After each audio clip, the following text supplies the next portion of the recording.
Na manhã em que eu ia à audiência de divórcio, ajudei um idoso no ônibus. Quando desci, ele simplesmente me seguiu e quis me acompanhar até o tribunal.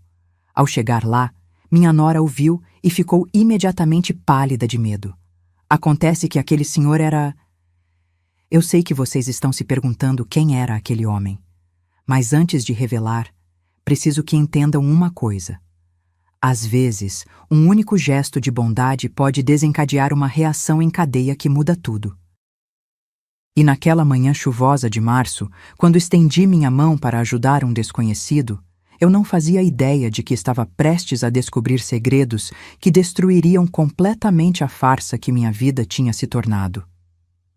Se você quer saber como uma simples passagem de ônibus de R$ 4,50 pode expor anos de mentiras, inscreva-se no canal agora, porque essa história vai te deixar sem fôlego até o último segundo. Deixa eu voltar para aquele momento.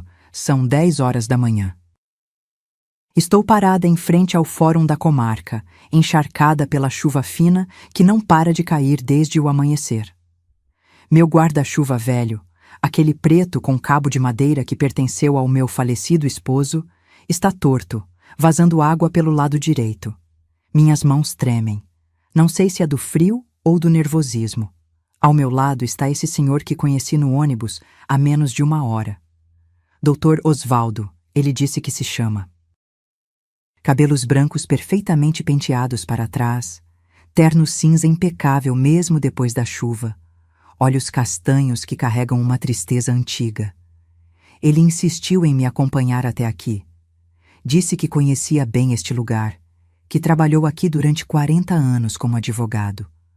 Algo na voz dele me acalmou, mas agora, vendo meu filho Bernardo parado sob a marquise da entrada principal, ao lado dela, meu estômago se revira. Victoria está impecável como sempre. Calça social bege, blusa de seda rosa claro, aquele cabelo loiro escorrido caindo perfeitamente sobre os ombros. Ela está mexendo no celular, provavelmente postando mais uma foto da vida perfeita que construiu sobre as ruínas da minha. Bernardo me vê primeiro. Ele abre a boca para dizer algo, mas então seus olhos se desviam para o homem ao meu lado. Vejo a confusão no rosto do meu filho. Quem é esse senhor? Por que ele está com a mãe dele? É Victoria quem reage de verdade. Ela ergue o rosto da tela luminosa do celular e congela. Literalmente congela. O aparelho escorrega dos dedos dela e cai no chão molhado com um baque surdo.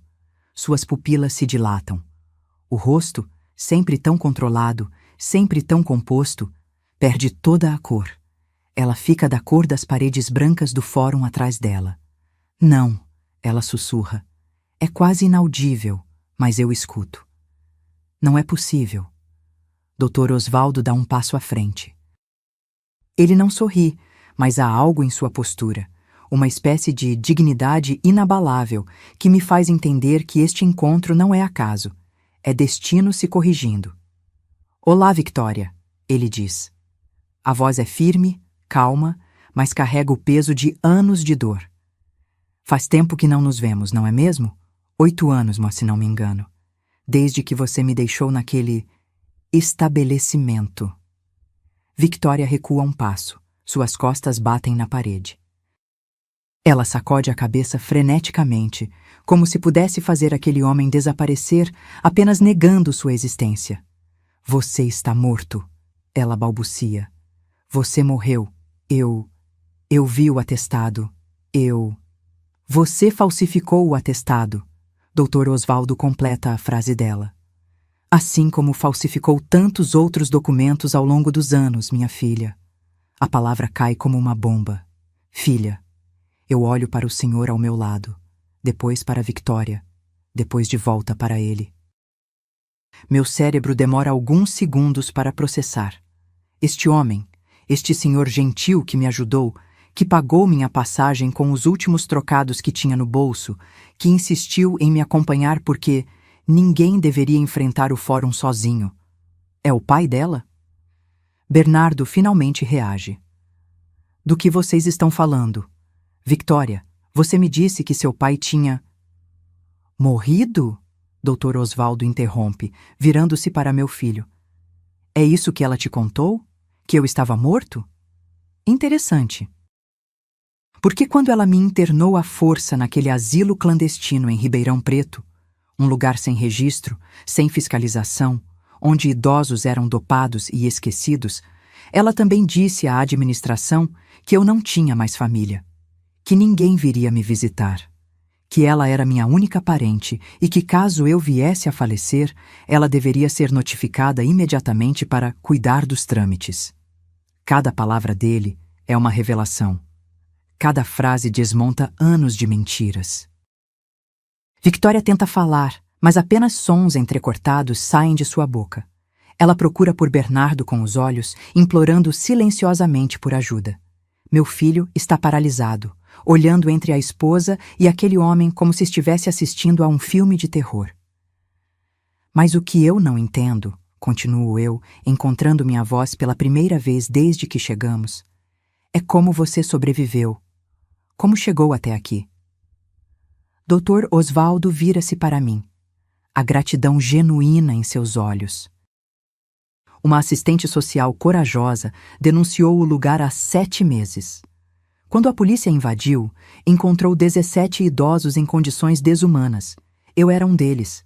Levou tempo para eu me recuperar, para reunir forças, para juntar as provas do que minha filha tinha feito, mas eu consegui. E hoje...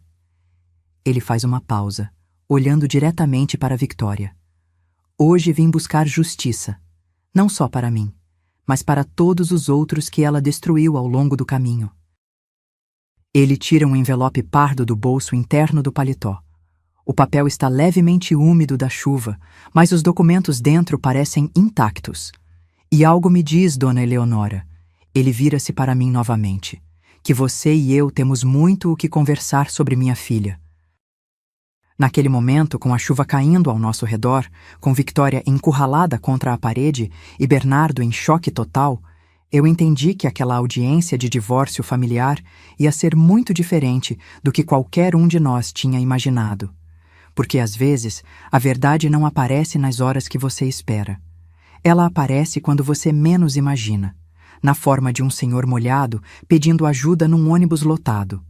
E o que aconteceu dentro daquela sala de audiência? Bem, isso você vai descobrir. Mas antes, preciso te contar como cheguei até ali, porque nenhuma história começa no meio. E a minha começou 3 anos antes, numa noite de domingo, quando meu filho tocou a campainha e disse: Mãe, tem alguém que eu quero que você conheça. Quer saber como tudo isso começou? Continue comigo. A história está só começando. 3 anos antes daquela manhã chuvosa no fórum, minha vida era diferente. Não perfeita. Nunca foi perfeita depois que perdi meu Augusto para um infarto fulminante, mas era minha. Eu tinha minha rotina, minha casa, minha independência. E tinha meu filho por perto, mesmo que ele estivesse reconstruindo a própria vida depois de perder Juliana num acidente de carro. Foi num domingo de abril. Lembro do cheiro de alecrim assando no forno junto com a carne. Eu tinha preparado costela com batatas, aquela receita que Bernardo adorava desde criança. Ele tinha ligado mais cedo dizendo que queria jantar comigo, que tinha uma novidade importante. A voz dele soava leve. Fazia tempo que eu não ouvia aquela leveza. Quando a campainha tocou às 7 da noite, sequei as mãos no avental e fui atender. Bernardo estava no portão sorrindo daquele jeito meio tímido dele. E ao lado, ela, Victoria Sampaio Cardoso. O nome eu só descobri depois, claro. Mas naquele primeiro momento, o que me impactou foi a aparência dela. Não vou mentir, ela era bonita. Cabelos loiros lisos até a metade das costas, tão perfeitos que pareciam saídos de um anúncio de shampoo. Pele bronzeada artificialmente. Unhas francesinhas impecáveis. Vestia uma calça jeans clara que devia custar mais que minha conta de luz e uma blusa branca de tecido fino, com um colar dourado delicado no pescoço.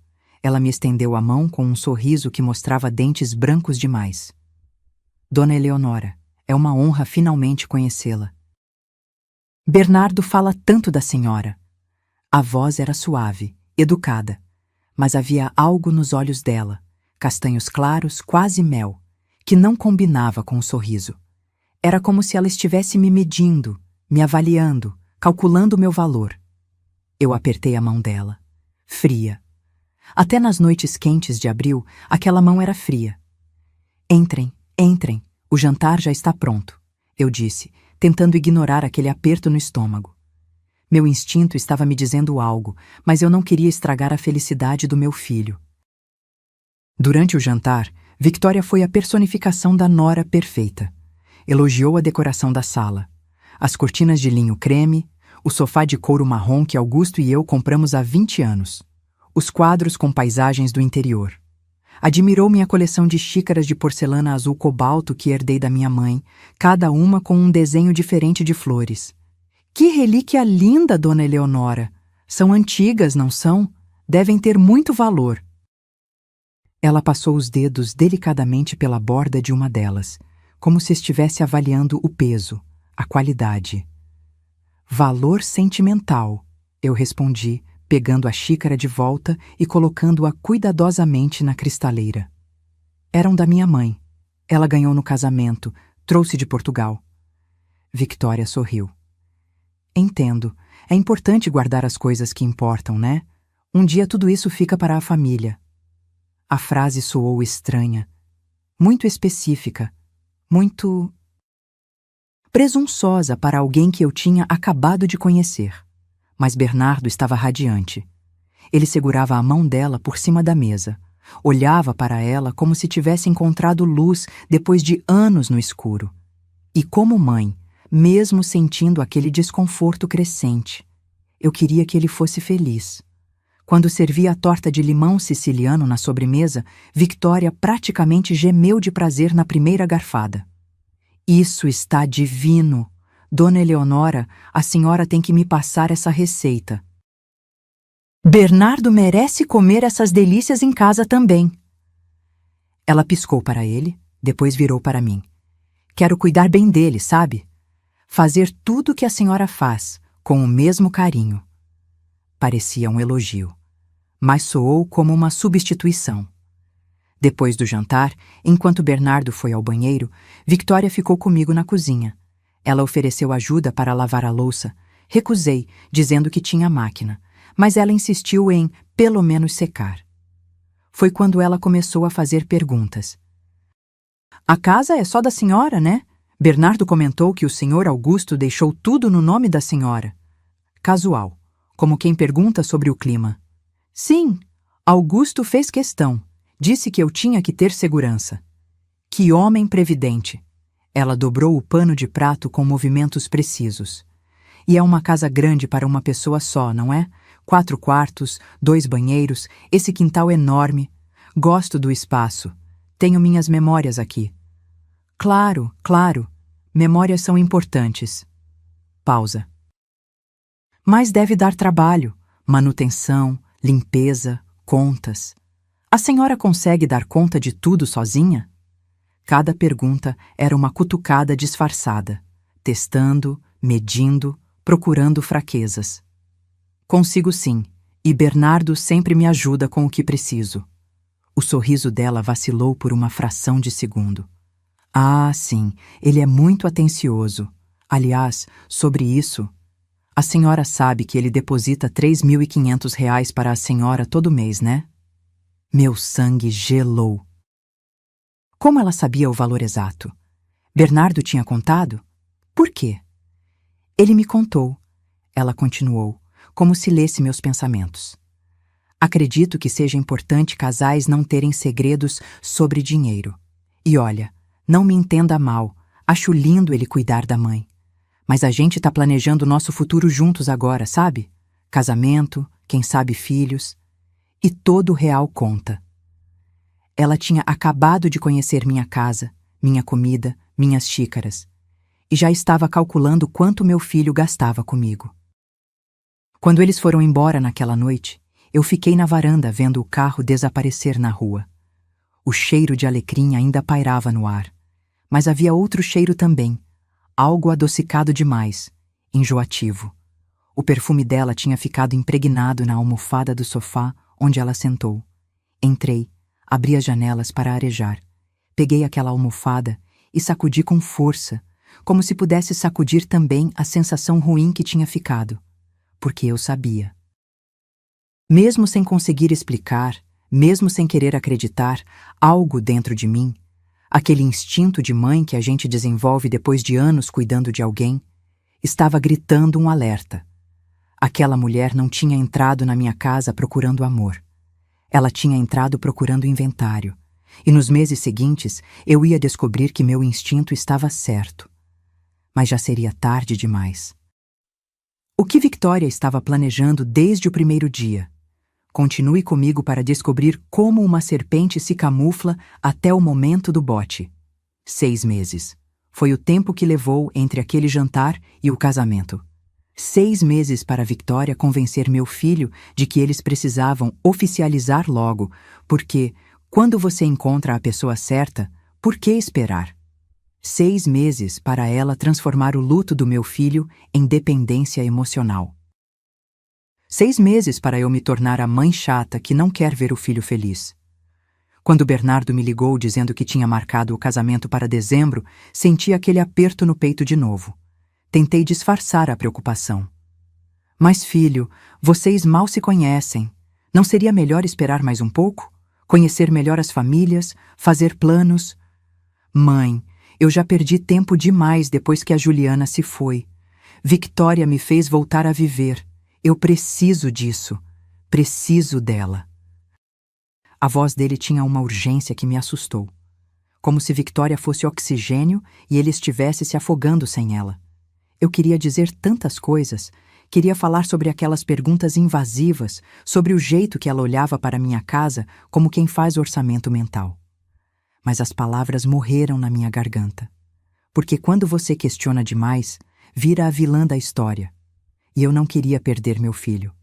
O casamento aconteceu numa tarde de sábado, num salão pequeno perto do centro. Victoria insistiu numa cerimônia íntima, só família próxima, nada extravagante porque estamos economizando para nosso futuro. Éramos eu, 2 primos distantes de Bernardo e 3 amigas dela, mulheres impecáveis, com roupas caras e sorrisos vazios. O vestido de noiva? R$18.000. Eu vi a nota fiscal esquecida no banco de trás do carro quando Bernardo me deu carona na semana anterior. R$18.000 num vestido para uma cerimônia de 20 pessoas, mas eles estavam economizando. No dia do casamento, Victoria estava deslumbrante. O vestido era de renda francesa, justo no corpo, cauda curta. Os cabelos presos num coque baixo sofisticado. Maquiagem impecável. Ela parecia ter saído de uma revista. Eu usei um vestido verde musgo simples que tinha no armário. Não quis comprar nada novo. Talvez por birra, talvez por pressentimento de que precisaria guardar cada centavo. Durante a festa, Victoria mal dirigiu 3 palavras a mim.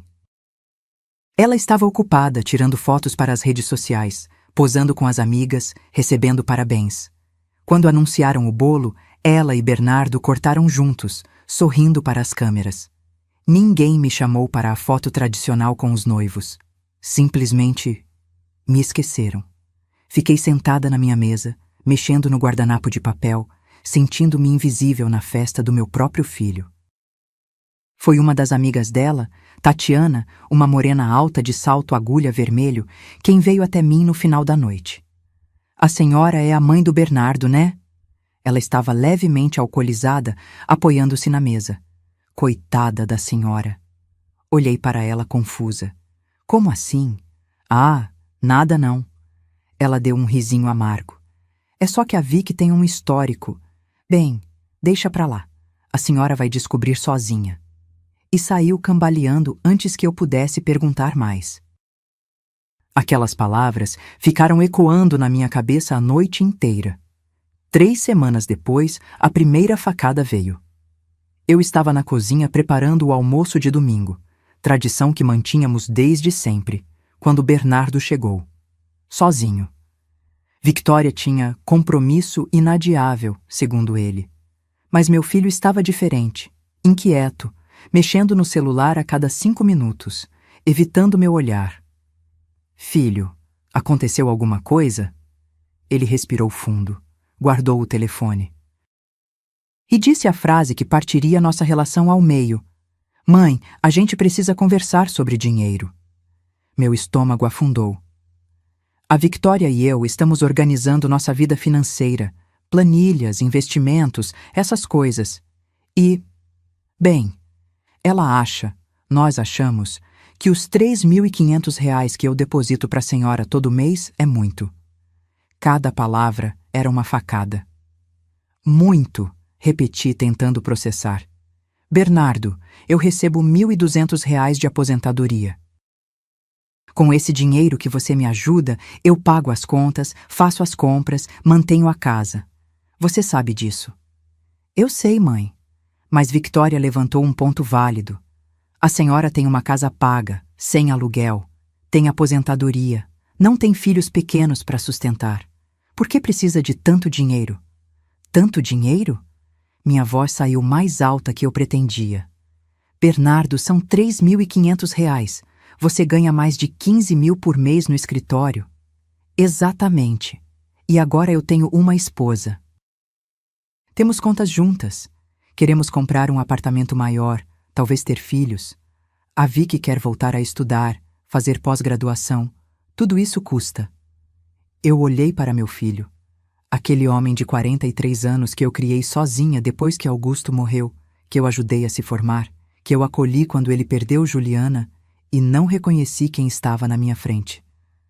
Então você veio aqui me dizer que sua esposa de 3 semanas é mais importante que sua mãe? Não é isso, mãe. É que a senhora já teve sua vida, construiu sua casa, criou seu filho. Agora é a minha vez de construir minha família. E para isso, eu preciso priorizar minha esposa. A senhora já teve sua vida. Aquelas palavras queimaram mais que qualquer tapa. Eu respirei fundo, tentando controlar as lágrimas que ameaçavam cair.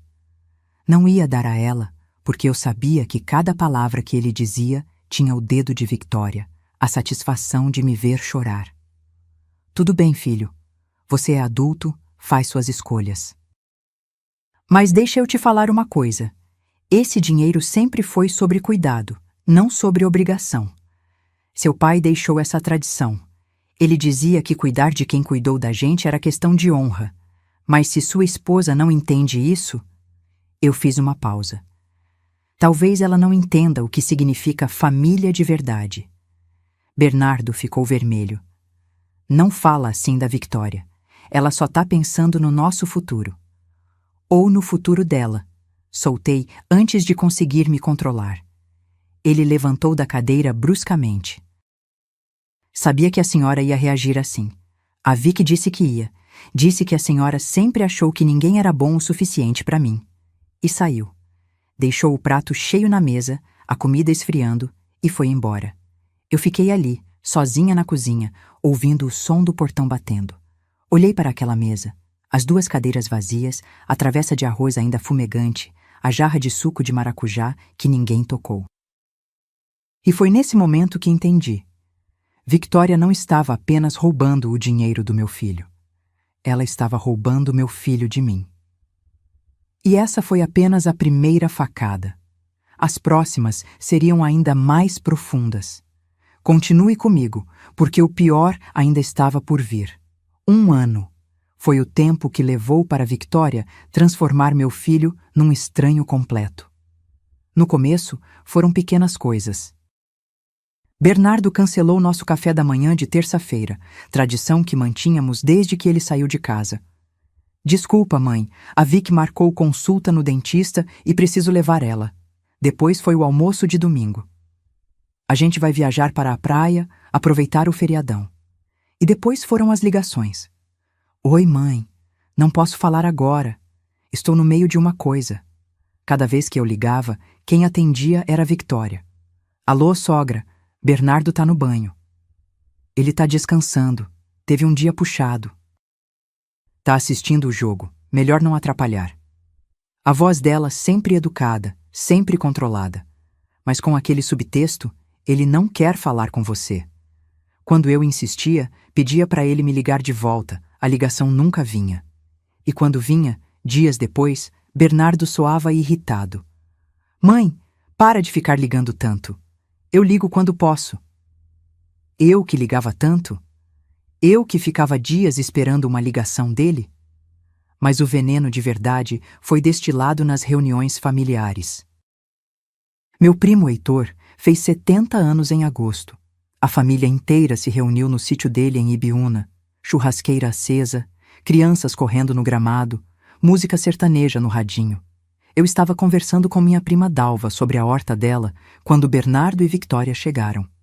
Ela usava um vestido florido curtíssimo, salto alto fino que afundava na grama. Completamente inadequado para um sítio, mas perfeito para chamar atenção. Eleonora, ela me chamou em voz alta, atravessando o gramado com aquele sorriso colado. Sogra querida, quanto tempo!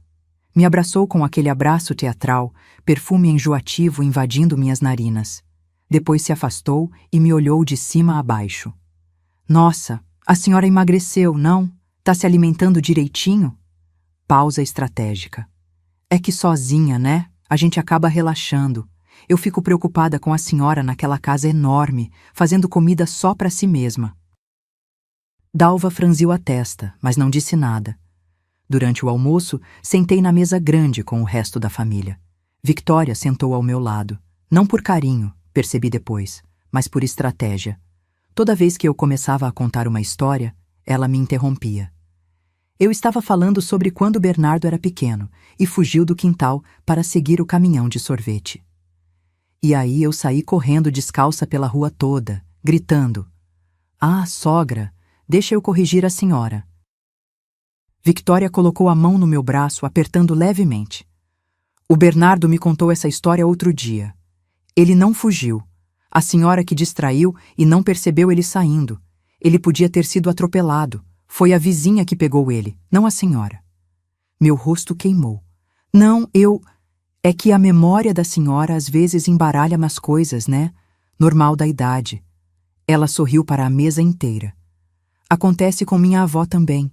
Ela inventa cada história. Meu primo Heitor olhou para mim com pena. Pena.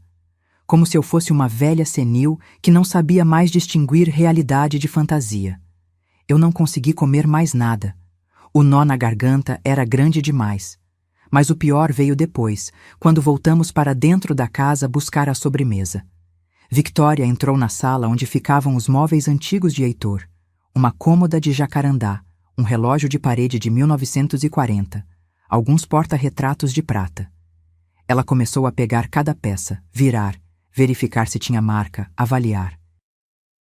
Victória, o que você está fazendo? Perguntei. Ah, só admirando as antiguidades. Seu primo tem bom gosto. Ela pegou um porta-retrato pesado. Prata legítima. Deve valer uns R$ 2.000 pelo menos. Isso é pertence dele. Não fica pegando nas coisas dos outros. Ela deu risada. Relaxa, sogra. Tô só olhando. Aliás, ela virou para mim com aquele sorriso que não alcançava os olhos, falando em antiguidades, quando a senhora faleceu.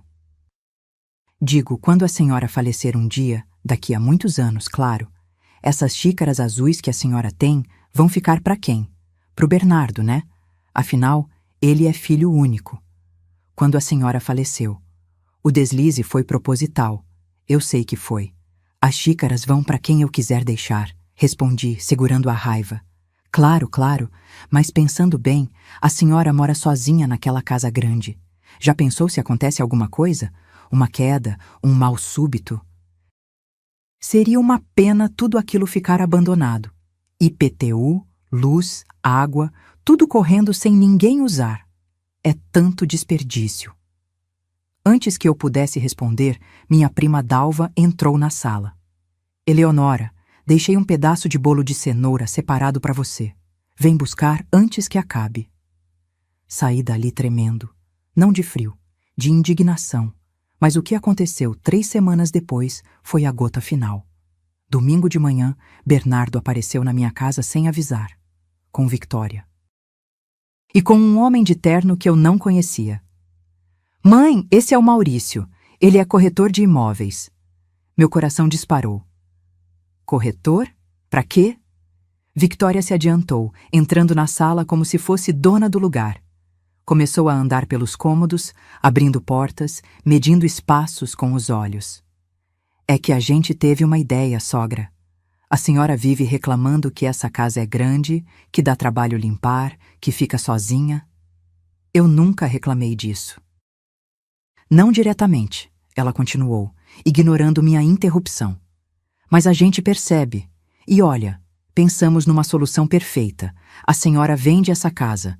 O Maurício avaliou em R$890 mil e compra um apartamento menor, mais moderno, comportaria 24 horas, mais segurança.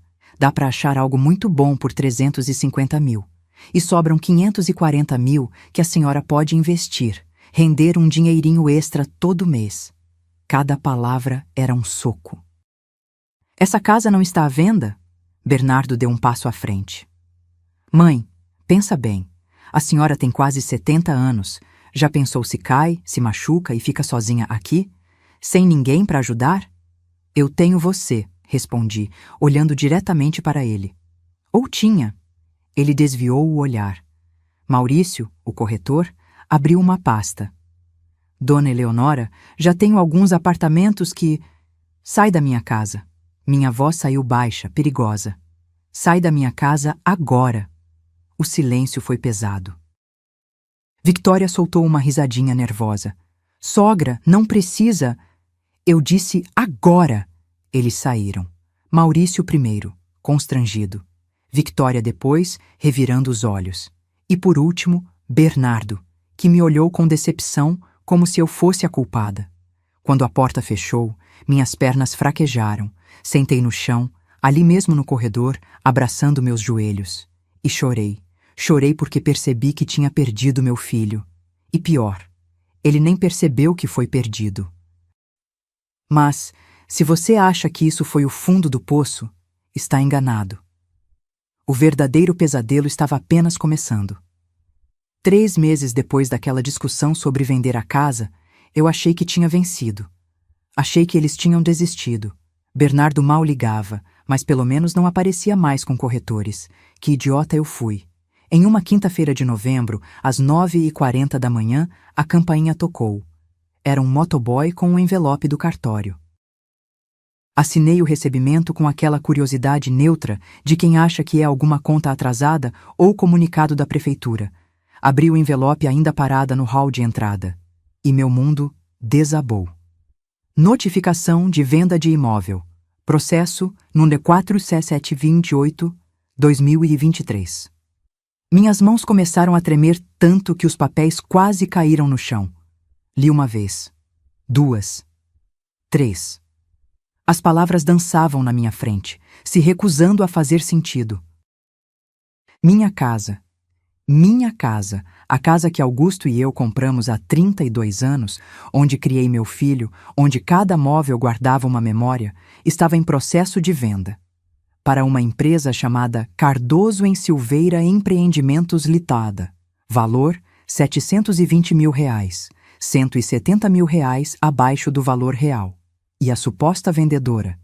Eu, Eleonora Mendes Silva. Só que eu nunca tinha assinado nada. Nunca tinha autorizado nada, nunca tinha nem ouvido falar dessa empresa. Sentei no chão do corredor, o envelope caído ao meu lado, tentando respirar. Meu peito estava apertado, a visão embaçada. Senti um gosto amargo na boca, medo puro, destilado. Peguei o telefone com mãos trêmulas e liguei para Bernardo. Chamou 6 vezes. Caiu na caixa postal. Liguei de novo, e de novo. Na 5ª tentativa, ele atendeu, irritado. Mãe, eu tô trabalhando. Bernardo, alguém tá tentando roubar minha casa. Silêncio. Do que a senhora tá falando? Recebi uma notificação do cartório dizendo que minha casa está sendo vendida. Tem documentos, assinaturas, procurações, mas eu não assinei nada. Outro silêncio, mais longo, mais pesado. A senhora tem certeza que não assinou? Não recebeu nenhum despachante, nenhum...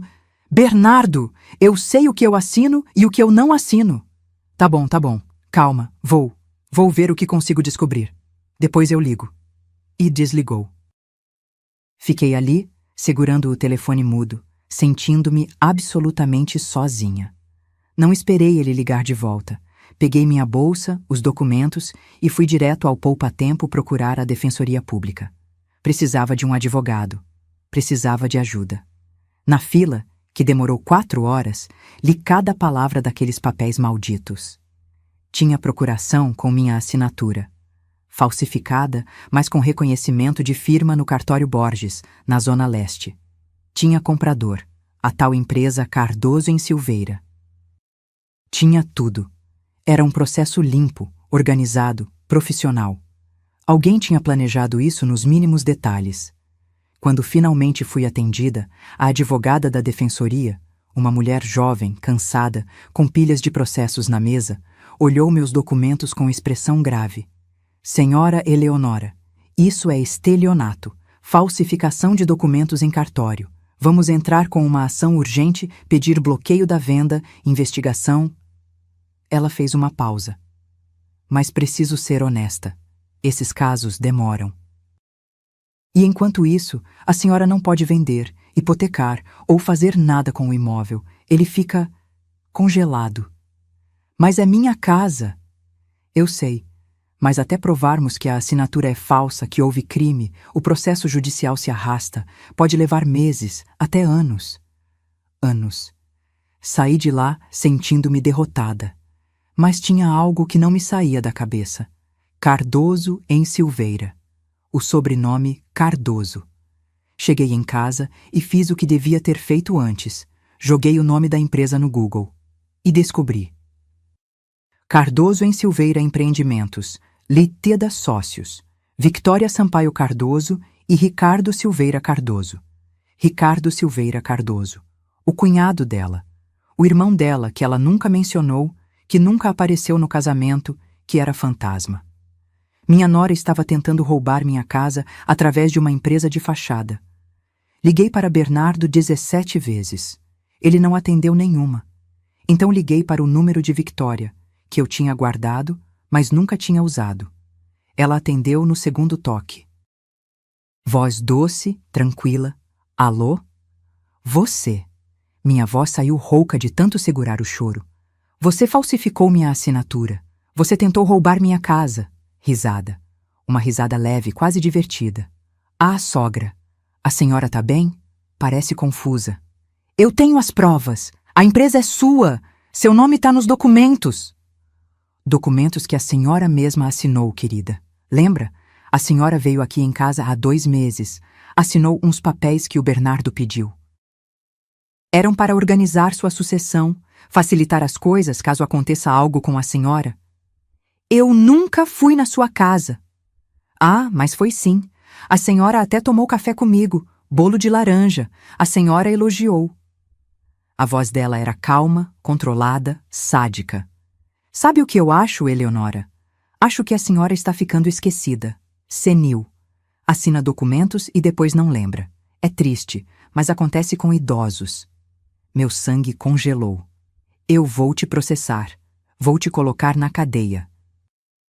Com que dinheiro, sogra? A senhora mal consegue pagar suas contas. E quando o juiz ver que a senhora está alegando coisas sem sentido, acusando a nora do próprio filho de roubo, bem, eles vão achar que a senhora realmente precisa de ajuda psiquiátrica. Quem sabe até uma interdição, né? Para proteger a senhora de si mesma. Ela desligou. E eu entendi. Ela não estava apenas roubando minha casa. Ela estava me destruindo por dentro. Me fazendo duvidar da minha própria sanidade. Me isolando. Me transformando na louca da história. Naquela noite, não consegui dormir.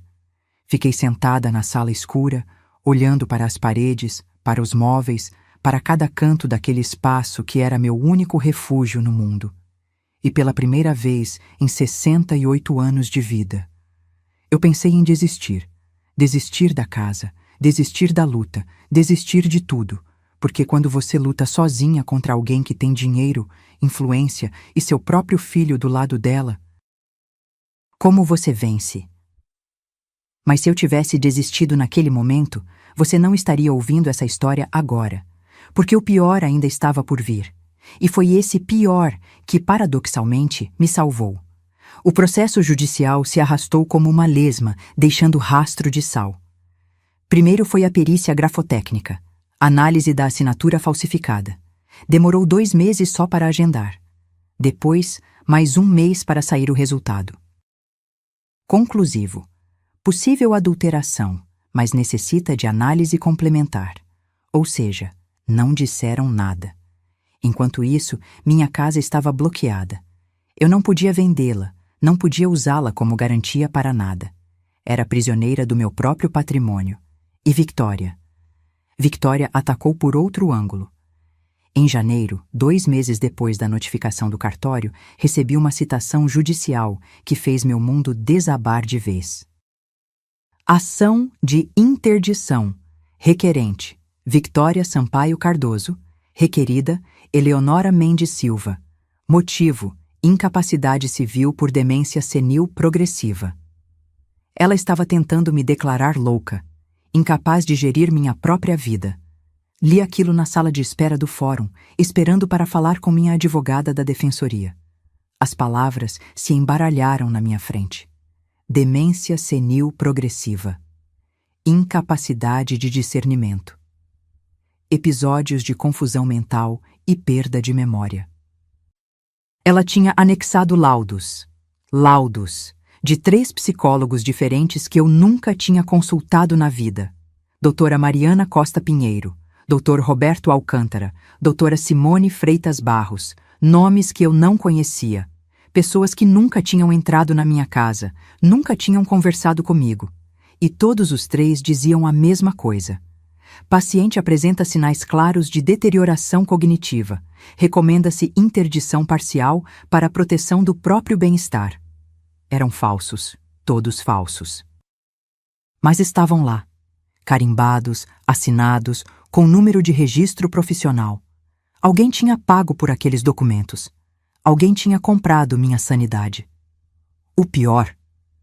No processo, tinha uma lista de testemunhas a favor da interdição. E o primeiro nome era Bernardo Henrique Mendes Silva, meu filho.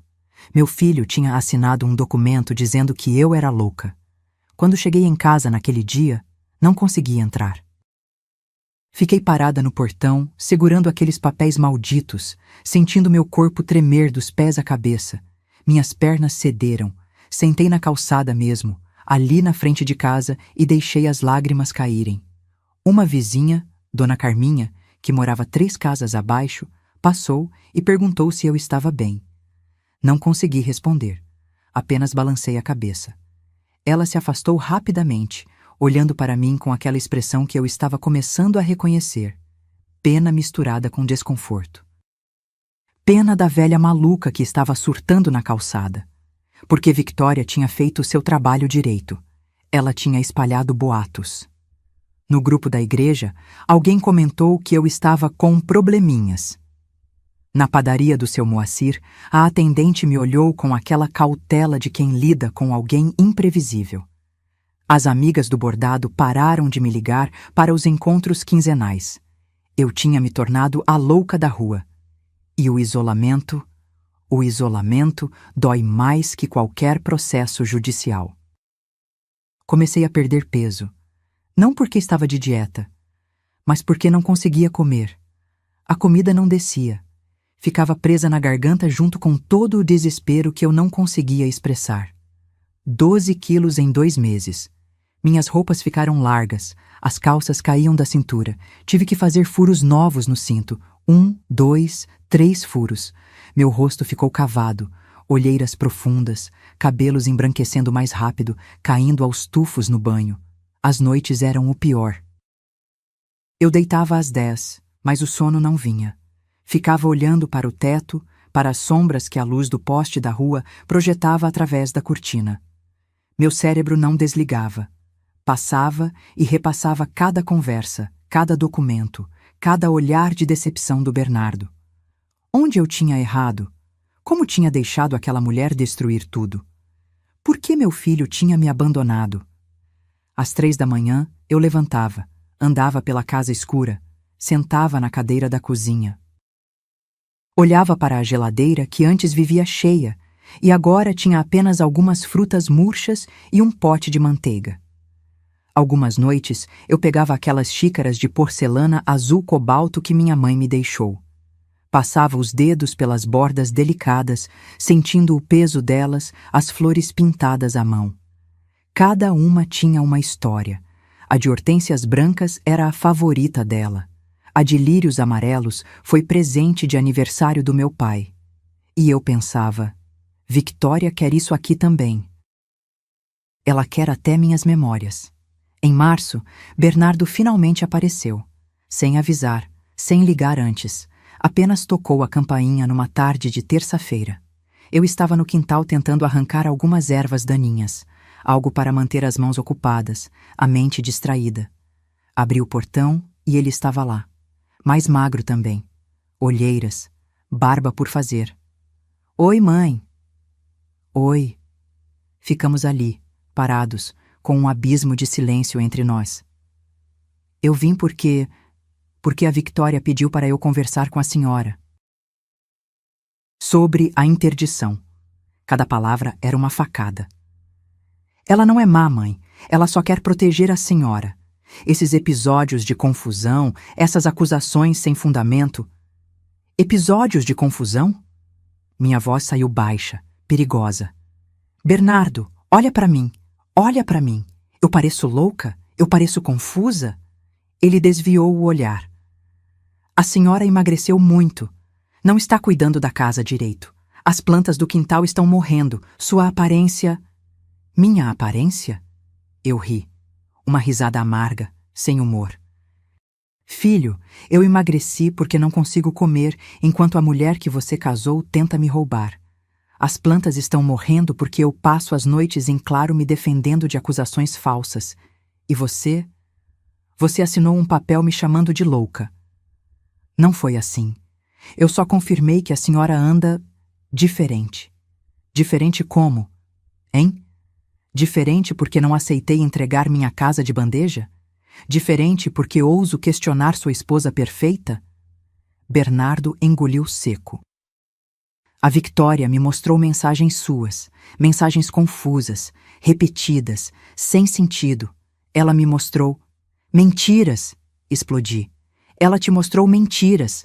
Bernardo, eu mal tenho WhatsApp. Como eu vou mandar mensagens confusas se eu mal uso o celular?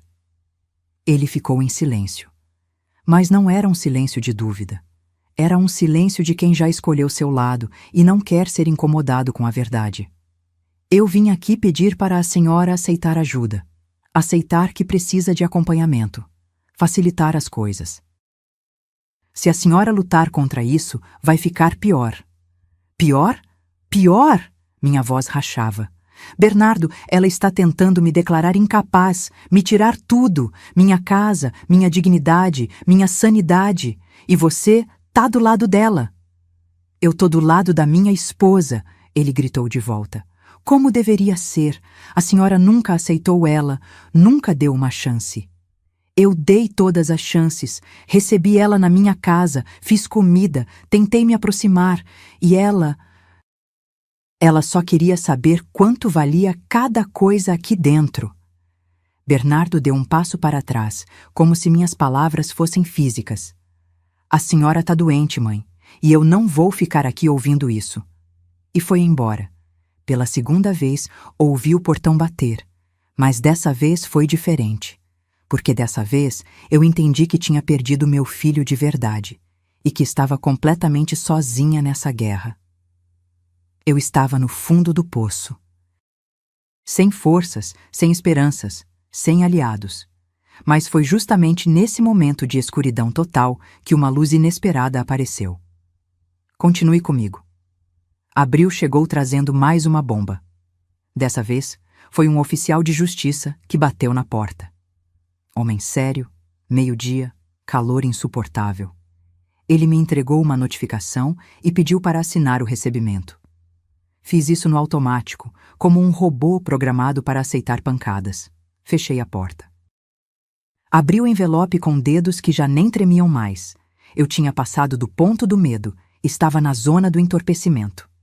Ação de separação legal de convivência familiar. Processo 8834-2024. Requerentes: Bernardo Henrique Mendes Silva e Victoria Sampaio Cardoso. Requerida: Eleonora Mendes Silva. Li 3 vezes, até conseguir processar o significado daquelas palavras. Meu filho estava me processando. Não para interdição, aquilo ainda estava correndo em paralelo. Isso era diferente, pior. Ele estava pedindo uma ordem judicial para me proibir de perturbá-lo, contatá-lo ou comparecer em sua residência sem autorização prévia. Era um divórcio. Um divórcio de mãe e filho, formalizado na justiça. A justificativa? Comportamento obsessivo e invasivo da requerida, que insiste em contatos indesejados, comparece sem aviso na residência dos requerentes e profere acusações infundadas que geram sofrimento psicológico. Eu li aquilo sentada no sofá da sala. O mesmo sofá onde Bernardo dormia quando tinha pesadelo aos 6 anos. O mesmo sofá onde ele estudava para as provas da escola. O mesmo sofá onde chorou nos braços dele quando Augusto morreu. E agora ele me acusava de ser uma perturbação na vida dele. Tinha anexos, prints de ligações. Sim, eu tinha ligado 17 vezes naquele dia que descobri sobre a empresa Cardoso em Silveira. Tinha relatos de vizinhos dizendo que a senhora idosa aparece constantemente na casa do filho, causando constrangimento. Tinha até uma foto minha, tirada de longe, sem eu saber, parada na frente do apartamento deles, com cara de perdida. Eu tinha ido lá uma única vez, 3 semanas atrás, desesperada para falar com Bernardo. Ele não estava. Victoria me disse que ele não queria me ver e fechou a porta na minha cara. Eu fiquei ali parada, sem saber o que fazer, tentando juntar coragem para tocar a campainha de novo. E alguém tinha tirado uma foto, alguém tinha documentado meu desespero para usar contra mim. A audiência estava marcada para 19 de março, uma quarta-feira, dali a apenas 15 dias. Eu teria que comparecer ao Fórum da Comarca Central, sentar numa sala diante de um juiz e me defender da acusação de ser uma mãe inconveniente. Naquela noite, fiz algo que não fazia há décadas. Peguei a garrafa de vinho que estava no fundo do armário desde a última ceia de Natal com Augusto. Servi um copo, depois outro e outro. Não fiquei bêbada. Meu corpo estava tão exausto que apenas ficou mais entorpecido. Sentei no chão da cozinha, encostada no armário debaixo da pia, e deixei as lágrimas caírem silenciosamente. Foi aí que vi. Embaixo da porta da frente, aquela fresta por onde às vezes passam panfletos de mercado, havia um envelope branco. Não tinha selo, não tinha remetente. Apenas meu nome escrito à mão com letra firme, masculina. Senhora Eleonora Mendes Silva. Me arrastei até lá. Peguei o envelope. Abri com aquela curiosidade apática de quem já não espera nada de bom. Dentro, uma folha de papel sulfite. E nela, apenas um endereço e uma frase. Rua 7 de Setembro, 847, Ribeirão Preto, SP, Asilo São Vicente de Paula.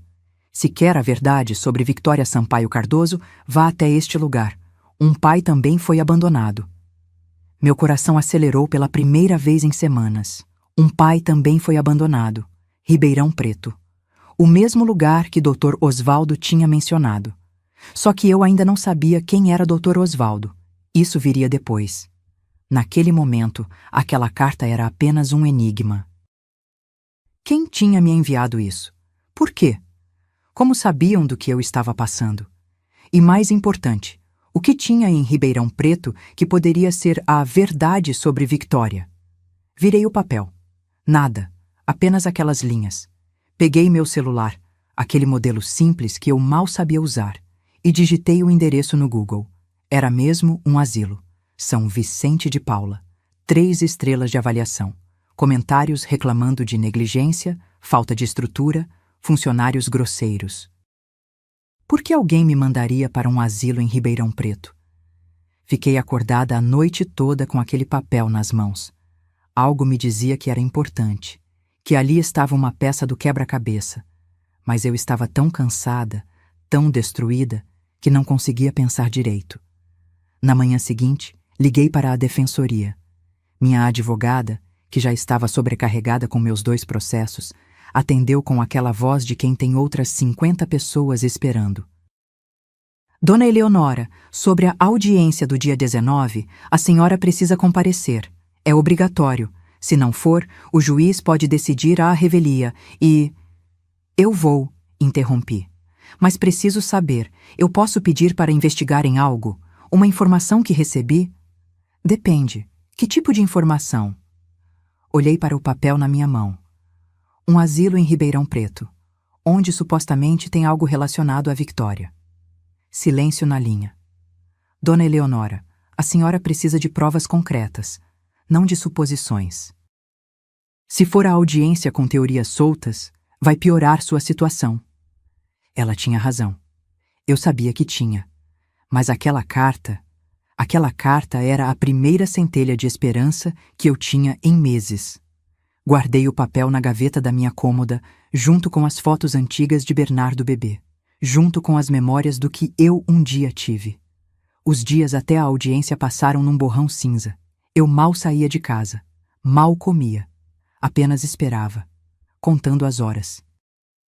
Na noite anterior, terça-feira, 18 de março, separei minha roupa. Uma calça social preta meio desbotada, uma blusa de manga comprida bege, sapatos fechados que doíam no pé, mas eram os únicos apresentáveis que eu tinha. Meu guarda-chuva velho, porque a previsão era de chuva. Não consegui dormir. Fiquei deitada olhando para o teto, imaginando como seria sentar diante daquele juiz. O que eu diria? Como me defenderia das acusações de ser uma mãe inconveniente, uma velha perturbada? E se eles realmente me declarassem incapaz? E se perdesse tudo? Às 4 da manhã levantei, tomei banho, me vesti, e às 5:30 peguei aquele papel da gaveta e o coloquei na bolsa. Não sabia por quê. Talvez fosse um talismã, talvez fosse só desespero. Mas quando subi naquele ônibus às 6:45 da manhã, com a chuva molhando meus ombros e o medo apertando meu peito, eu não imaginava que aquele pedaço de papel tinha sido plantado por alguém que sabia exatamente o que estava fazendo.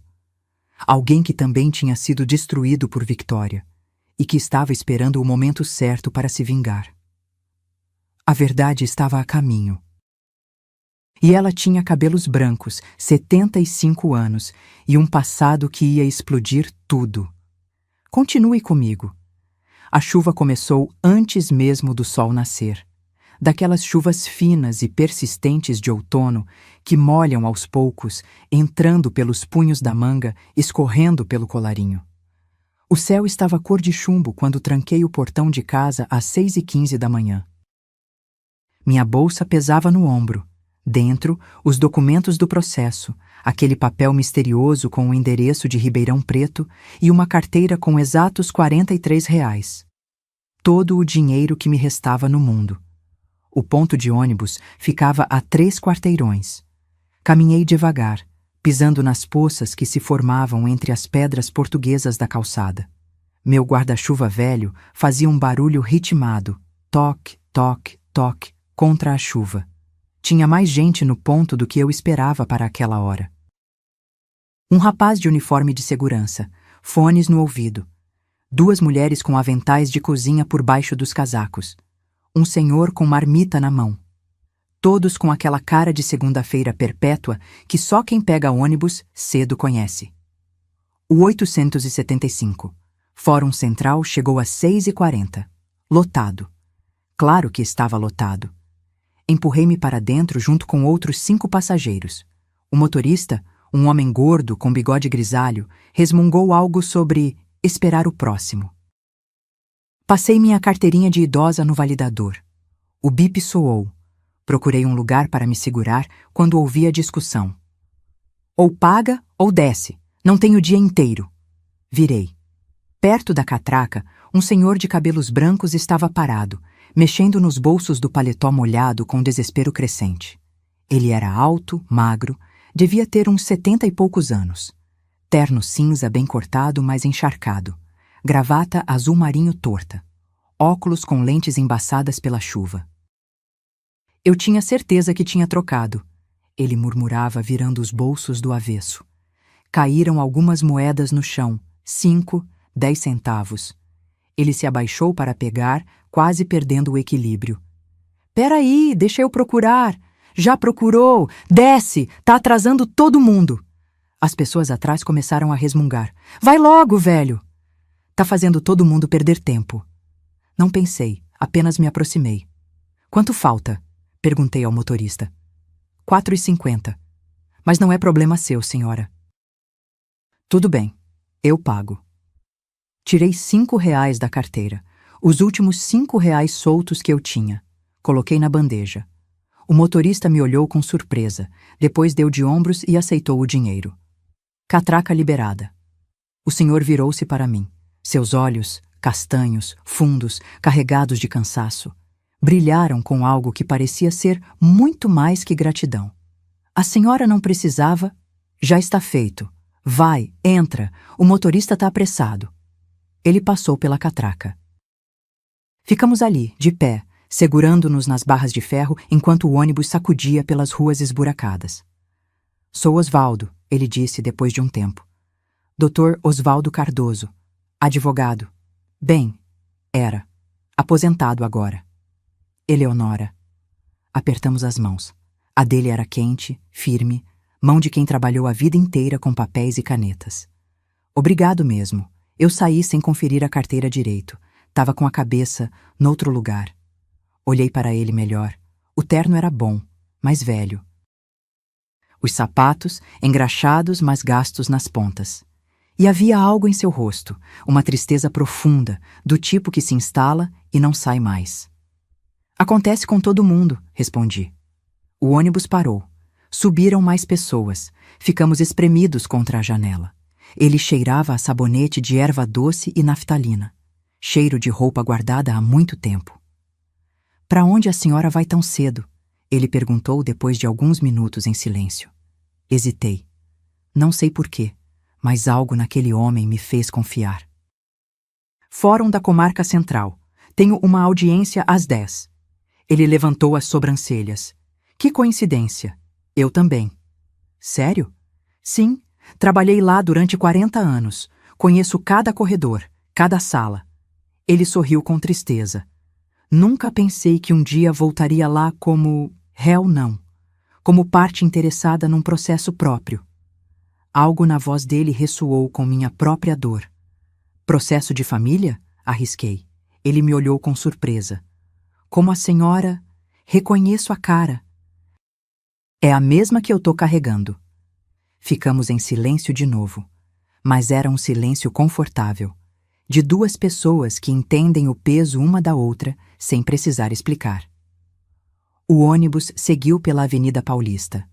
A chuva tinha diminuído, mas não parado. As pessoas começaram a descer nos pontos do centro comercial. Ficamos com mais espaço. Posso perguntar uma coisa meio invasiva? Eu disse. Pode. O senhor tem família? Filhos? A expressão dele mudou. Ficou dura, distante. Tenho uma filha. Ou tinha. Não sei mais qual verbo usar. Conhecia bem aquele sentimento. Ela... Os senhor se afastaram? Ela me internou num asilo clandestino há 8 anos. Falsificou minha certidão de óbito, roubou minha herança e sumiu. Cada palavra saiu carregada de uma dor antiga. Consegui sair de lá há 7 meses e agora estou processando ela, por abandono de incapaz, estelionato, falsificação de documentos. Meu coração acelerou. Que tipo de pessoa faz isso? Perguntei, já sentindo a resposta. Uma golpista. Ela tem um padrão. Casa com homens mais velhos, com patrimônio, rouba tudo, desaparece, recomeça com outro nome em outro lugar. Ele respirou fundo. Passei os últimos meses juntando provas. Descobri que ela se casou de novo. Arrumou mais uma vítima. Eu mal conseguia respirar. Como sua filha se chama? Ele virou-se completamente para mim. E foi quando vi a dor, a vergonha, a raiva contida nos olhos dele. Victoria, Victoria Sampaio Cardoso. O mundo parou. O ônibus continuou andando, mas eu não sentia mais o movimento. Não ouvia mais os sons, apenas aquele nome ecoando na minha cabeça. Victoria Sampaio Cardoso. Victoria Sampaio Cardoso. Victoria Sampaio Cardoso. A senhora tá bem? Dr. Osvaldo segurou meu braço. Ficou pálida. Tirei o papel da bolsa com mãos trêmulas. Aquele papel misterioso. Mostrei para ele. O senhor esteve no Asilo São Vicente de Paula? Ele arregalou os olhos. Como a senhora sabe disso? Alguém me mandou esse papel. Ontem à noite, embaixo da minha porta. Mas por quê? A senhora conhece minha filha? Engoli seco. Ela é minha nora. E naquele momento, com o ônibus parando no ponto final em frente ao fórum, com a chuva voltando a cair forte lá fora, dois desconhecidos olharam um para o outro e entenderam. Estávamos lutando contra a mesma serpente, e o destino tinha acabado de nos colocar no mesmo ônibus. O que aconteceu quando entramos juntos naquele fórum? Continue comigo. A verdade estava prestes a explodir. Descemos do ônibus sob a chuva que agora caía com força. Dr. Osvaldo abriu um guarda-chuva preto que tirou da pasta de couro gasta que carregava. Ofereceu cobertura para mim também. Caminhamos juntos até a entrada do fórum, um prédio cinza e imponente, com colunas na fachada e aquele cheiro característico de papel velho e ansiedade que todos os tribunais têm. Ele estava me explicando em voz baixa sua estratégia legal, os documentos que tinha reunido, as provas contra a Victoria, fotos do asilo onde foi mantido preso, cópias dos documentos falsificados, registros bancários mostrando transferências suspeitas. Consegui rastrear 3 casamentos anteriores dela, ele dizia enquanto subíamos os degraus molhados. Sempre o mesmo padrão: homem viúvo ou divorciado, patrimônio significativo, vulnerável emocionalmente. Ela entra, casa rápido, começa a isolar a vítima da família. Em menos de 2 anos, ela já transferiu tudo e desaparece. Cada palavra era uma descrição exata do que estava acontecendo comigo, ou melhor, com meu filho. Por que ela não desapareceu ainda? Perguntei. Se o padrão é esse... Porque dessa vez ela mirou alto demais. Seu filho tem patrimônio, mas a maior parte está em bens que não podem ser liquidados rápido. Ela precisa de tempo e provavelmente... Ele fez uma pausa. Ela deve estar atrás da sua casa também. Senti um aperto no peito. Está. Ela tentou me fazer vender. Quando não conseguiu, falsificou documentos para roubar. Dr. Osvaldo parou de andar. Virou-se completamente para mim, os olhos arregalados. Ela falsificou a venda da sua casa? Tentou. O processo está correndo. Meu Deus! Ele tirou os óculos, limpou as lentes na gravata. É o mesmo modus operandi que ela usou comigo. Procuração falsa, reconhecimento de firma comprado em cartório corrupto. Cartório Borges? Arrisquei. Ele ficou pálido. Como a senhora sabe? Foi onde reconheceram minha assinatura falsa. Ficamos ali parados na entrada do fórum, 2 estranhos que há 1 hora atrás não se conheciam, agora unidos por uma rede de mentiras e crimes da mesma pessoa. Vamos entrar juntos, ele disse com firmeza. Sua audiência é que horas? 10 da manhã, sala 4, segunda vara de família. A minha é 12:00, mesma vara. Ele sorriu, um sorriso sem alegria. Que conveniente, Vitória vai ter que me encarar hoje. Passamos pelas portas giratórias. O hall de entrada estava cheio. Advogados de terno conversando em grupinhos, pessoas nervosas sentadas nos bancos encostados na parede, funcionários com pilhas de processos nos braços. E foi aí que eu vi. Bernardo estava parado perto dos elevadores, mexendo no celular. Usava calça jeans escura e camisa social branca. A mesma camisa que eu tinha passado para ele tantas vezes quando morava comigo. Ao lado dele, Victoria. Ela estava impecável como sempre. Vestido tubinho preto até o joelho, sapato escarpin bege, aquele cabelo loiro escorrido perfeitamente escovado, bolsa de couro cara pendurada no ombro, maquiagem discreta mas calculada para parecer natural. A personificação da esposa, preocupada e responsável. Ela viu a gente primeiro. Seus olhos se fixaram em mim, já esperando me ver, provavelmente satisfeita de me encontrar sozinha, derrotada, sem advogado de verdade. Mas então seu olhar se desviou para o homem ao meu lado. E eu vi, a cor sumindo do rosto dela num segundo. Os lábios se abrindo levemente, num ó silencioso de choque. Os olhos se arregalando tanto que dava para ver o branco ao redor da íris. Seu corpo inteiro ficou rígido. A bolsa escorregou do ombro, bateu no chão com um baque surdo. O celular que estava na mão dela caiu também, a tela rachando no impacto contra o piso de granito. Mas ela não se moveu para pegar. Ela estava congelada, olhando para Dr. Osvaldo como se estivesse vendo um fantasma. Porque para ela, ele era um fantasma. Bernardo notou a reação dela. Vic, o que foi? Seguiu o olhar da esposa até nós. Franziu a testa ao me ver, depois olhou para o senhor ao meu lado com confusão. Quem é esse? Dr. Osvaldo deu um passo à frente, lento, deliberado. Sua postura mudou, ficou ereta, imponente. O advogado que trabalhou 40 anos naquele prédio voltou à tona. Olá, Vitória, ele disse.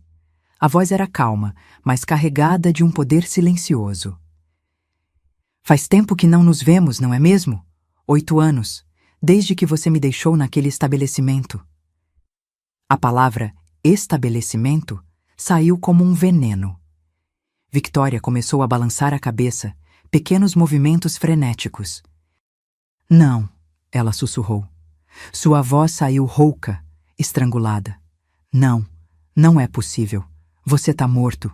Eu vi. Eu tenho o atestado. O atestado que você falsificou? Dr. Osvaldo completou. Ele tirou um envelope da pasta que carregava. Eu tenho aqui uma cópia. Assinatura falsa da doutora Helena Rodrigues, que inclusive já confirmou em depoimento que nunca me atendeu. CRM dela foi usado sem autorização. Bernardo olhava entre a esposa e aquele homem, completamente perdido. Vic, do que ele está falando? Que atestado? Quem é esse cara? Dr. Osvaldo virou-se para meu filho. E quando falou, cada palavra foi uma bomba.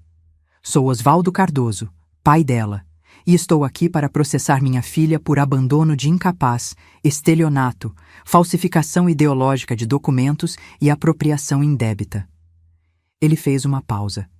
E pelo visto, a senhora sua mãe também é vítima dos mesmos crimes. O silêncio que caiu foi ensurdecedor. Bernardo ficou branco. Pai, mas... Vic, você disse que seu pai tinha morrido quando você tinha 20 anos. Infarto. Ele mentiu. Victoria explodiu de repente, recuperando a voz. Ele é um golpista. Tá se passando por meu pai para extorquir dinheiro. Eu não sei quem é esse homem. Não? Dr. Osvaldo ergueu a voz. Várias pessoas no hall pararam para olhar. Não sabe quem sou? Então explica isso aqui. Ele tirou mais papéis do envelope. Fotos. Passou para Bernardo. Eram fotos antigas. Uma família na praia. Um homem mais jovem, mais reconhecível como Dr. Osvaldo, uma mulher morena e uma menina loira de uns 8 anos. Essa foto foi tirada em Caraguatatuba, 1998. Você tinha 8 anos, Victoria. Lembra? Você caiu da bike e chorou a tarde inteira. Victoria recuou até bater nas costas na parede. Suas mãos estavam tremendo. Isso não prova nada. Ah, não? Ele mostrou outra foto. Sua certidão de nascimento. Registro civil. Victoria Sampaio Cardoso, nascida em 3 de maio de 1991. Filha de Osvaldo Cardoso e Marina Sampaio Cardoso, falecida. Bernardo olhava os papéis, passando de um para outro, a realidade começando a perfurar a bolha de mentiras que Victoria tinha construído ao redor dele. Vic, Sua voz saiu fina. Vicky, é verdade? Esse homem é seu pai? Ela não respondeu. Apenas olhava para Dr. Osvaldo com um ódio tão puro, tão intenso, que eu senti um calafrio. E foi nesse momento que eu entendi. Nós não estávamos apenas lutando contra uma golpista. Estávamos lutando contra alguém que tinha aperfeiçoado a arte de destruir famílias e que não ia desistir sem luta. A máscara tinha caído, mas o confronto estava apenas começando. Continue comigo para ver como tudo se desenrolou naquela sala de audiência. Victoria tentou fugir. Ali mesmo, no hall do fórum, com dezenas de pessoas olhando. Ela deu meia volta e começou a correr em direção à saída, tropeçando nos próprios saltos altos. Dr. Osvaldo não se moveu. Apenas ergueu a mão e fez um gesto discreto. 2 homens de terno cinza que estavam parados perto da entrada e que eu nem tinha notado, se moveram rapidamente. Bloquearam a saída. Um deles mostrou um distintivo. Polícia Civil. A senhora precisa ficar, por favor. Temos algumas perguntas. Victoria parou no meio do caminho. Girou nos calcanhares, olhando ao redor como um animal encurralado. Seu peito subia e descia rapidamente. O verniz de mulher controlada tinha rachado completamente. Isso é armação, ela gritou, apontando para Dr. Osvaldo. Vocês estão todos juntos? É conspiração! Bernardo, faz alguma coisa! Mas Bernardo não se mexeu. Ele estava parado no mesmo lugar, segurando aquelas fotos, olhando para elas como se estivesse vendo sua vida inteira desmoronar quadro por quadro. Um segurança do fórum se aproximou. Vamos resolver isso com calma. A audiência da senhora é que horas? 10 horas, respondi, encontrando minha voz. Sala 4. Então vamos lá. Todos os envolvidos, por favor. Subimos em silêncio. Eu, Dr. Osvaldo, Bernardo cambaleando atrás de nós, Victoria entre os 2 policiais e minha advogada da defensoria que tinha acabado de chegar correndo, completamente perdida sobre o que estava acontecendo. A sala de audiências era pequena, abafada. Mesa de madeira escura no centro, bandeira do Brasil pendurada torta na parede, ar-condicionado velho fazendo barulho. A juíza já estava lá, uma mulher de uns 50 anos, cabelos grisalhos presos num coque apertado, óculos de leitura pendurados numa corrente no pescoço. Doutora Sônia Marques, dizia a plaquinha na mesa dela. Ela olhou para o grupo confuso entrando na sala e franziu a testa. Quantos processos estão sendo julgados aqui hoje? 2, Excelência, respondeu o Dr. Osvaldo. Mas estão profundamente conectados. Com sua permissão, gostaria de explicar. A juíza suspirou, ajeitou os óculos e fez um gesto de prossiga. O que aconteceu nos próximos 40 minutos foi uma aula de como desmontar uma mentira construída ao longo de anos. Dr. Osvaldo apresentou tudo. E eu digo tudo. Ele tinha registros bancários mostrando como Victoria tinha esvaziado a conta dele antes de interná-lo. 320 mil reais transferidos para contas fantasmas. Tinha o contrato falso do asilo, assinado com um nome que não era o dele. Tinha gravações de funcionários do asilo confirmando que ela pagava em dinheiro vivo para manter ele dopado e isolado. Minha filha me visitou uma única vez nesses 8 anos, ele disse, a voz tremendo, mas firme. Foi 3 dias depois de me internar. Ela entrou no quarto, olhou para mim e sabe o que disse? Você sempre foi um estorvo. Agora pelo menos é um estorvo que rende. E saiu. Bernardo estava sentado na cadeira ao meu lado, branco como papel. Suas mãos tremiam. Dr. Osvaldo continuou. Mostrou os 3 casamentos anteriores de Victoria. Todos com homens mais velhos, todos terminando com os maridos misteriosamente renunciando aos bens em acordos de divórcio leoninos. Arnaldo Pereira, empresário, 62 anos. Casou com ela em 2015. 2 anos depois, assinou o divórcio cedendo apartamento de 250 mil reais. Hoje, ele vive numa kitnet alugada, sem entender como assinou aqueles papéis. Ricardo Fonseca, médico aposentado, 58 anos. Casou em 2017. 18 meses depois, transferiu para ela participação numa clínica avaliada em R$ 400 mil. Ele alega que foi coagido, que havia ameaças. Maurício Sampaio, advogado, 64 anos. Casou em 2019. Um ano depois, estava morto. Suicídio, segundo o laudo. Mas a família contesta até hoje. Victória herdou tudo. A cada nome, Victória encolhia mais na cadeira. Suas unhas francesas perfeitas arranhavam a madeira da mesa. A juíza olhava os documentos com uma expressão cada vez mais sombria. E o que isso tem a ver com o processo de separação familiar movido pelo Sr. Bernardo? Ela perguntou. Foi quando minha advogada, graças a Deus, encontrou sua voz. Excelência, a estratégia é a mesma: isolar a vítima da família, no caso, o filho da senhora Eleonora. A requerida entrou com processo de interdição contra minha cliente, alegando demência senil, apresentou laudos psicológicos falsos. Já estamos investigando os profissionais envolvidos. Simultaneamente, tentou forçar a venda do imóvel da senhora Eleonora através de falsificação de documentos. O objetivo é claro: remover qualquer apoio familiar que o Sr. Bernardo tenha, facilitar o controle financeiro e emocional dele. Bernardo se levantou da cadeira bruscamente. Eu não sabia, eu juro que não sabia de nada disso. Victória me disse. Ela me mostrou mensagens, laudos, me convenceu de que minha mãe estava doente. Mensagens fabricadas, Dr. Osvaldo interrompeu. É outro padrão dela. Ela é exímia em manipular conversas digitais, criar capturas de tela falsas. Fez o mesmo comigo anos atrás. Convenceu alguns parentes distantes de que eu estava senil. A juíza se virou para Victória. A senhora tem algo a dizer em sua defesa? Victória ergueu o rosto. E o que eu vi ali me fez gelar. Não havia mais pânico. Não havia mais medo. Apenas um vazio frio, calculista. Tudo isso são invenções de um velho ressentido e de uma sogra que nunca me aceitou. Ela disse com uma calma artificial. Sim, meu pai está vivo. Nos afastamos por diferenças pessoais. Ele nunca aceitou meus relacionamentos. Quanto aos casamentos anteriores, foram todos consensuais, com divórcios legais. E sobre a senhora Eleonora. Ela olhou para mim com desprezo. Ela realmente apresenta sinais de confusão mental. Qualquer pessoa próxima pode confirmar.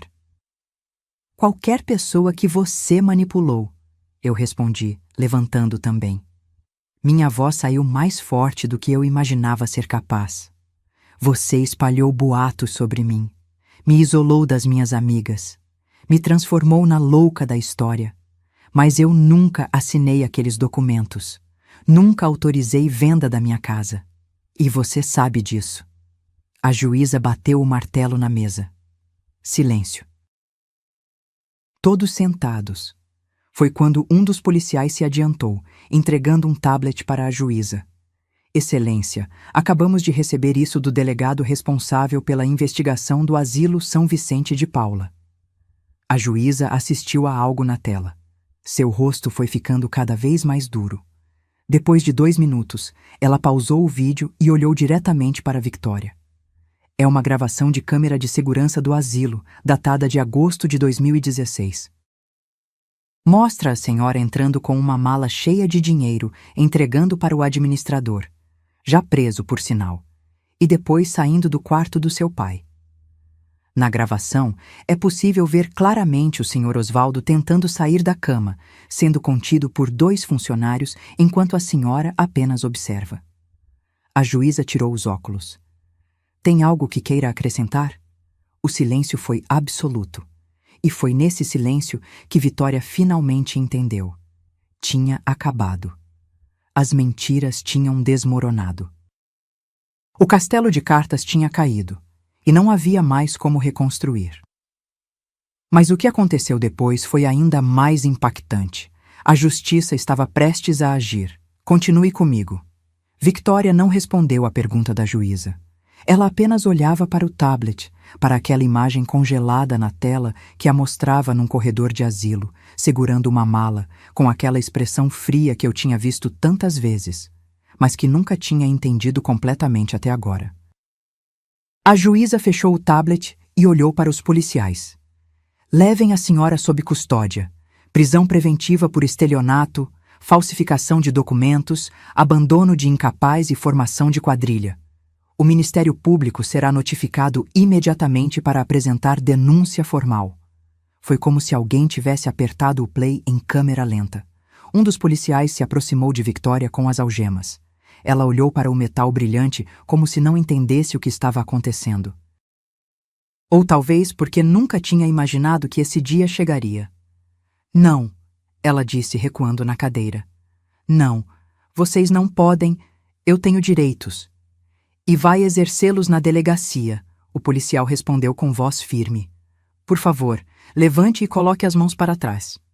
Victoria se virou para Bernardo com um desespero que, pela primeira vez, parecia genuíno. Bernardo, amor, faz alguma coisa, liga para o advogado, não deixa eles me levarem. Eu sou sua esposa, eu sou sua esposa. Meu filho estava sentado, imóvel, olhando para as próprias mãos. As fotos que Dr. Osvaldo tinha mostrado ainda estavam espalhadas na mesa à frente dele, evidências de uma vida inteira de mentiras. Bernardo! Victoria gritou mais alto. Olha para mim! Ele ergueu o rosto lentamente, e quando falou, sua voz saiu vazia, oca. Você me fez assinar um documento chamando minha mãe de louca. Cada palavra parecia doer nele. Me fez processar ela.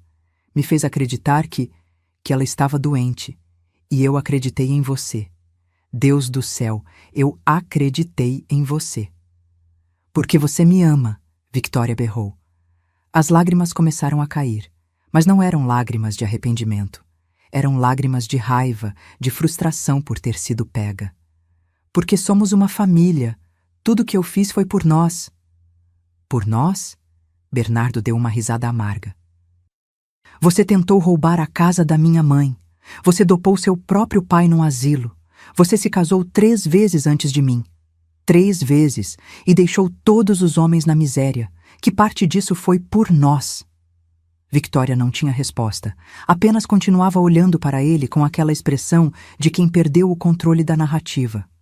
O policial não esperou mais. Pegou o braço dela com firmeza e colocou as algemas. O clique do metal fechando ecoou na sala pequena como um portão batendo. Victoria Sampaio Cardoso, a senhora está presa. Tem direito de permanecer em silêncio. Tudo o que disser poderá ser usado contra si.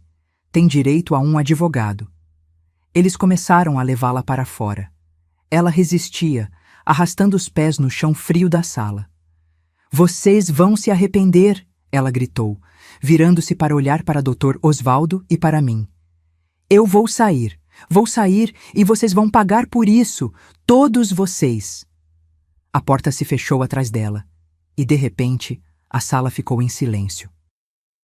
A juíza respirou fundo, tirou os óculos e massageou a ponte do nariz. 40 anos presidindo audiências, ela murmurou, mais para si mesma que para nós. E ainda me surpreendo com a capacidade humana para a crueldade. Ela olhou para mim. Dona Eleonora, todos os processos movidos contra a senhora, interdição, separação familiar, estão imediatamente suspensos e serão arquivados. A senhora terá direito à indenização por danos morais. Minha assessoria entrará em contato. Depois virou-se para Dr. Osvaldo. Senhor Osvaldo, seu processo contra sua filha será combinado com o criminal. O Ministério Público já está informado. A senhora perderá o pátrio poder sobre qualquer decisão sua, obviamente, e os bens apropriados serão restituídos após avaliação. Dr. Osvaldo assentiu, mas não sorriu. Não havia alegria naquilo.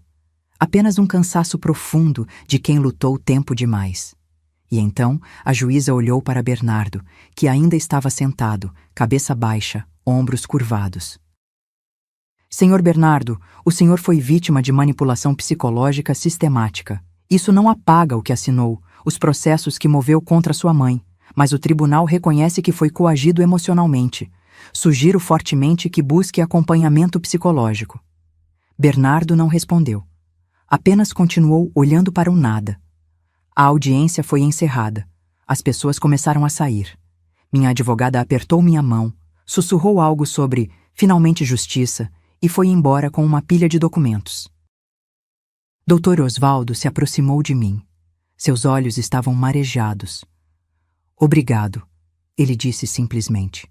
Se a senhora não tivesse pagado minha passagem hoje... Se o senhor não tivesse me acompanhado até aqui, respondi, eu teria enfrentado isso sozinha e provavelmente teria perdido. Nos abraçamos, dois estranhos que o destino uniu numa manhã chuvosa, agora ligados para sempre por essa batalha.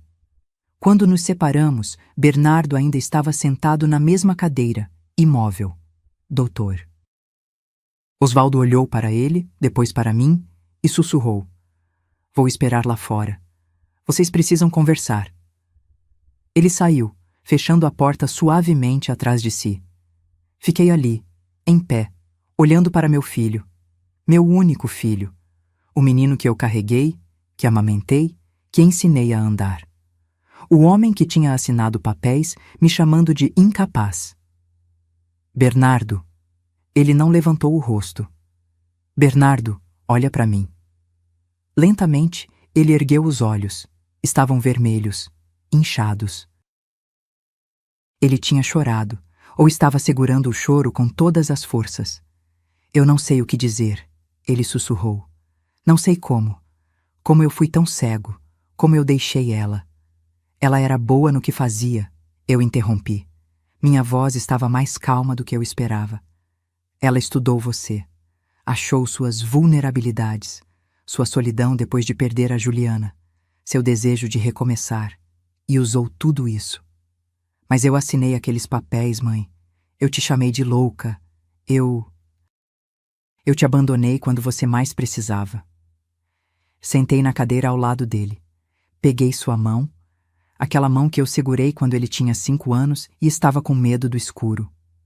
Você errou, eu disse. Errou feio.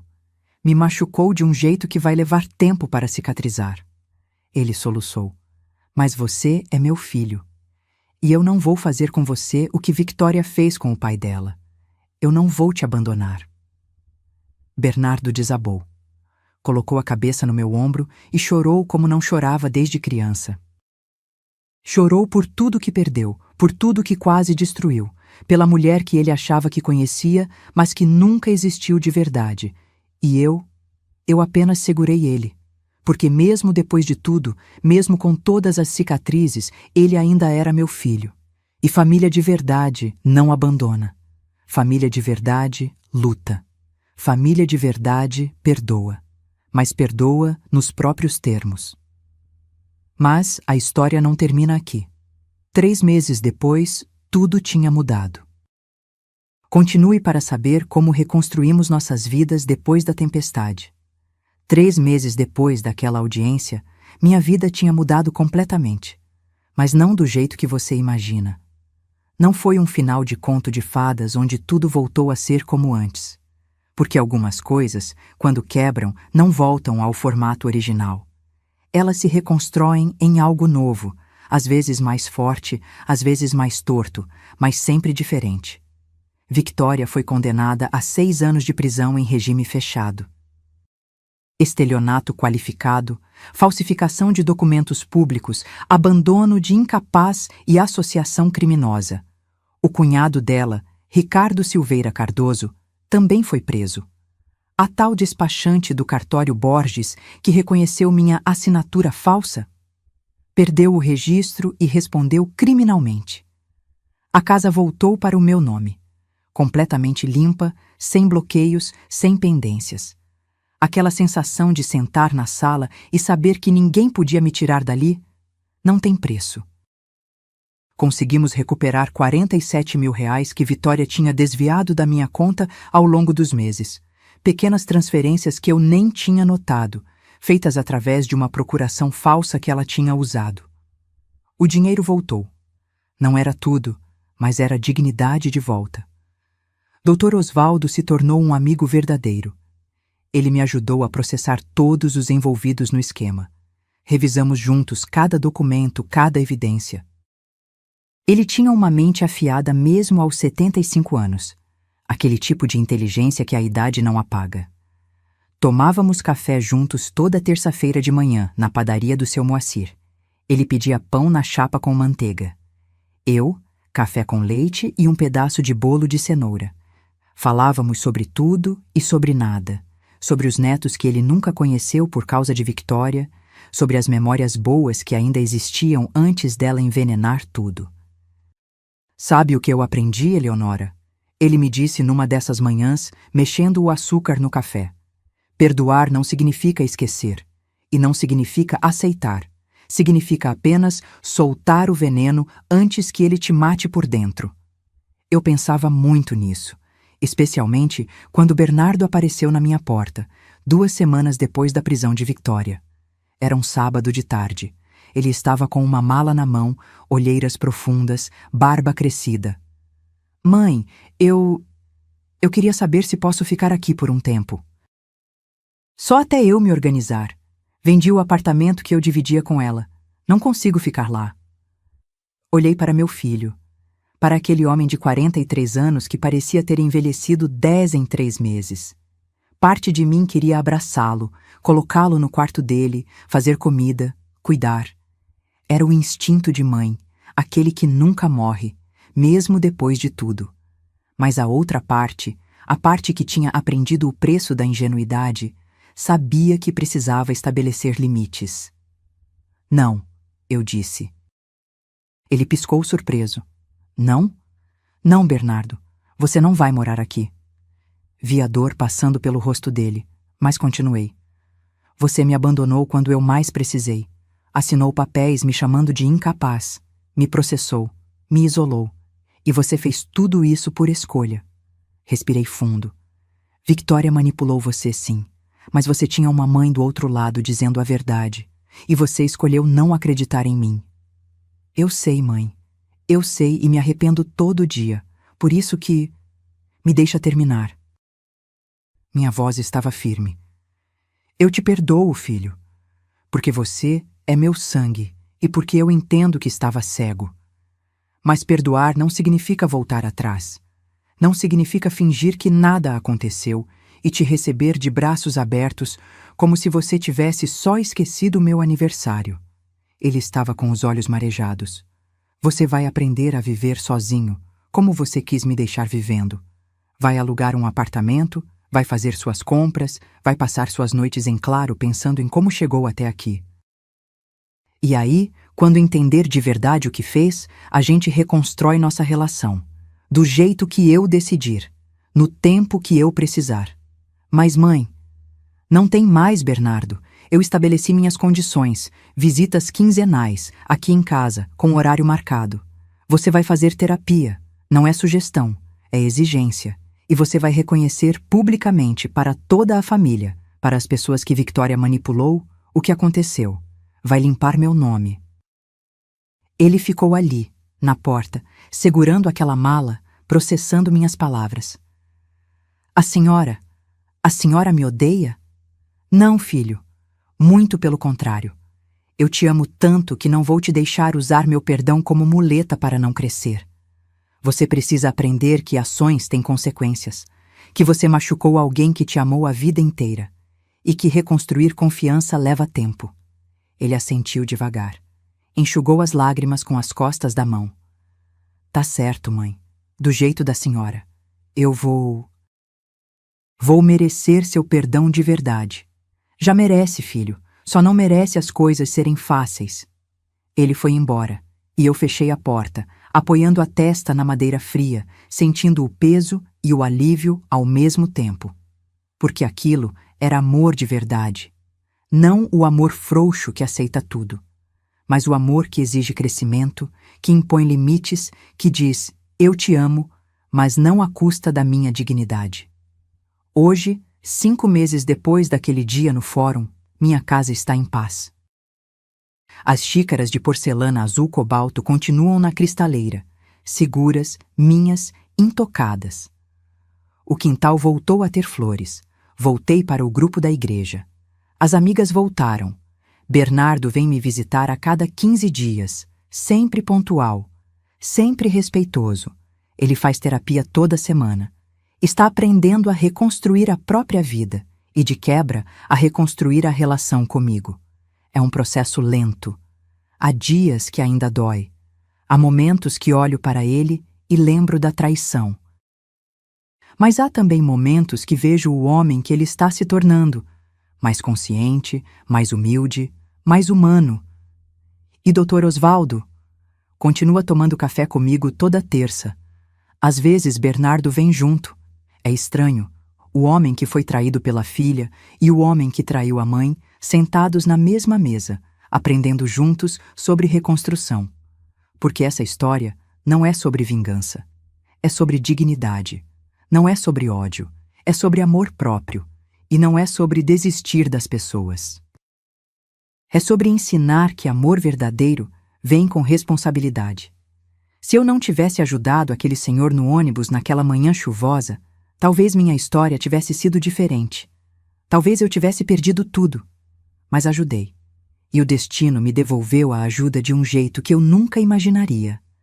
Às vezes, um gesto simples de bondade pode mudar não apenas a vida de quem recebe, mas principalmente a de quem dá. E se essa história tocou seu coração, se você já passou por algo parecido ou conhece alguém que está lutando contra a manipulação familiar, deixe um comentário contando de onde você está assistindo. Sua história importa. Dê seu like se você acredita que dignidade não tem preço e que perdão verdadeiro vem com limites saudáveis. E se inscreva no canal para continuar acompanhando relatos reais de pessoas que, como eu, aprenderam que a maior força não está em nunca cair, mas em decidir se levantar do seu jeito, no seu tempo e com a cabeça erguida.